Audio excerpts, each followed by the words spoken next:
បងប្អូនចាខ្ញុំនិយាយតរឿងវប្បធម៌ខុសគ្នារវាងវប្បធម៌អាស៊ីនិងអឺរ៉ុបអញ្ចឹងណាបងប្អូនបើបងប្អូនមាន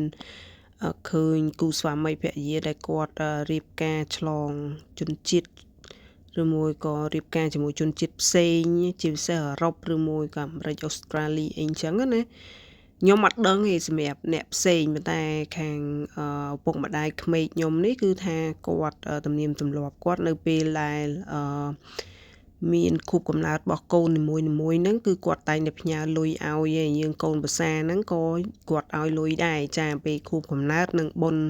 គ្រីស្មាស់អីចឹងណាបុណ្យគ្រីស្មាស់គឺគាត់ឲ្យផ្ញើលុយឲ្យទាំងពីរនាក់ហ្នឹងហើយថ្ងៃខួបហ្នឹងក៏ដូចគ្នាដែរចា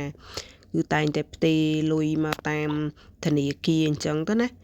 ចារៀងរាល់ឆ្នាំតែម្ដងហើយខ្ញុំ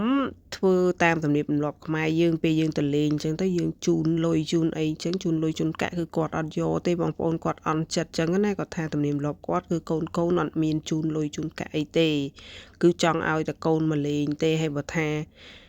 ជូនជាកាដូអីផ្សេងនឹងគាត់យកអញ្ចឹងណាអំណោយអីផ្សេងតែបើលុយអត់យក